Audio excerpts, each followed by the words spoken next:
नमस्कार, this is Dinesh Patel from vision academy.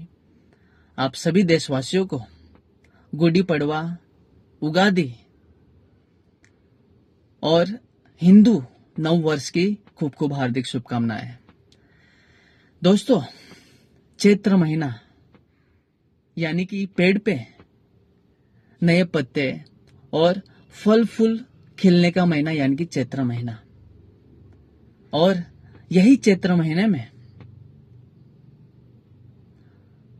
शुक्ल पक्ष प्रतिपदा तिथि पे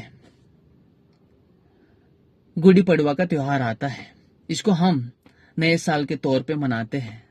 और ये गुड़ी पड़वा का त्योहार और उगादी जो महाराष्ट्र, कर्नाटका, तेलंगाना, आंध्र प्रदेश और बहुत सारे ऐसे स्टेट में हम हर्षोल्लास के साथ मनाते हैं। गुड़ी पड़वा का त्योहार हमारे लिए बहुत पवित्र त्योहार है और इसको हम हर्षोल्लास के साथ मनाते हैं। यही दिन भगवान राम ने बाली का क्रूर शासन था उसका अंत किया था और इसकी वजह से राज्य में हर एक घर में, हर एक लोगों में खुशहाली छा गई थी। और ये खुशहाली को व्यक्त करने के लिए लोगों ने अपने घर के द्वार पे विजय का पताका लहराया था। यही वो दिन है और कहा जाता है कि ब्रह्मा जी ने ये दिन पे सृष्टि का निर्माण किया था। और ये दिन पे हमारे जो भास्कराचार्य ऋषि थे, जिन्होंने सूर्योदय से सूर्यास्त तक दिन, महीना और वर्ष की रचना के लिए पंचांग की शुरुआत की थी। और ये दिन पे हमारे जो सालिवाहन एक महान पुरुष हो गया हमारी संस्कृति में।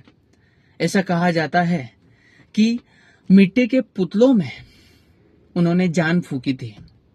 इसका मतलब वो नहीं होता है कि चमत्कारिक रूप से वो मिट्टी के पुतलों में जान भर के उनको जिंदा किया था। इसका मतलब वो होता है कि जो लोग संस्कृति के विचार भूल गए थे, जिनका मुंह भगवान से विमुख हो गया था, यानी कि जो लोग भोगवादी हो गए थे, यानी कि पशुहीन जिंदगी जी रहे थे, उन लोगों के अंदर संस्कृति के विचार, वेद उपनिषद के विचार देके उनको भगवान सम्मुख किया। और पशुहीन जिंदगी जीने वाले जो लोगों को है, उनको जिंदगी जीने का रास्ता दिखाया और उनको संस्कृति की और संस्कृति को आगे लेके जाने के लिए तैयार किया। वह राजा यानी कि सालिवाहन, जिन्होंने संस्कृति का काम ये दिन से ही शुरू किया था और अपनी जो संस्कृति को आगे बढ़ाया था। और ये जो दिन हमारे लिए पवित्र दिन है, इसलिए हम लोग इसको हिंदू नए वर्ष की यानी कि नए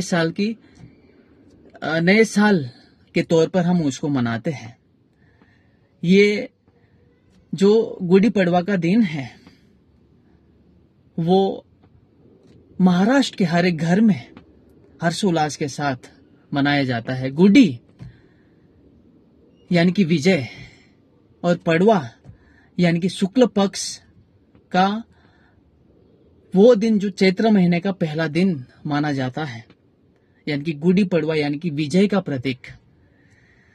अभी गुड़ी पड़वा में जो गुड़ी लगाई जाती है उसमें गुड़ी में सबसे पहले कलश लगाया जाता है। वो कलश यश का प्रतीक है और उसमें जो साड़ी लगाई जाती है वो वैभव का प्रतीक है। उसमें पुष्पों की जो माला यानी कि फूल की जो माला लगाई जाती है वो सुख और समृद्धि को दर्शाता है। और उसमें जो शकरकंदी की जो माला यानी कि पतासे की माला लगाई जाती है वो मधुरता का प्रतीक है। और उसमें नीम के पत्ते भी लगाए जाते हैं, वो आरोग्य को दर्शाता है, यानी कि वो आरोग्य का प्रतीक है। और हल्दी कुमकुम की छांट लगाई जाती है, वो सौभाग्य का प्रतीक है।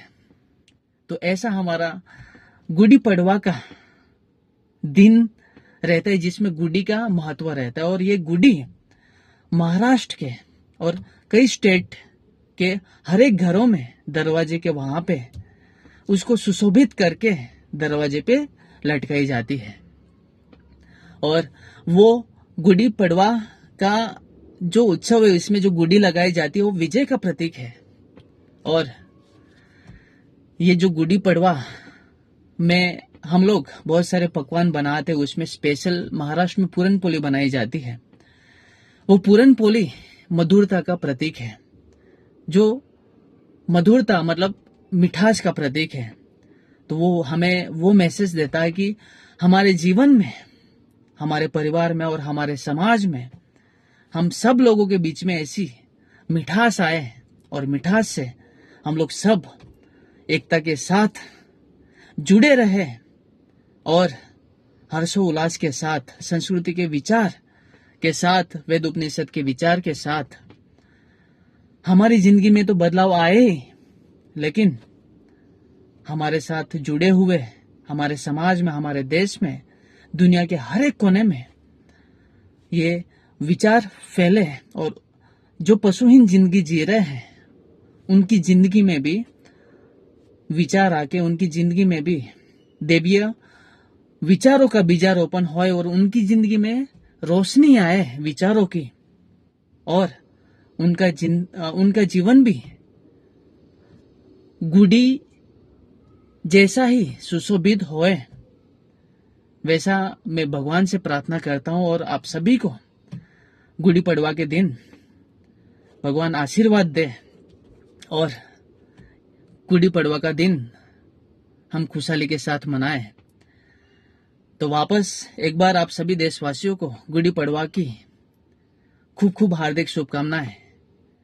जय श्री राम।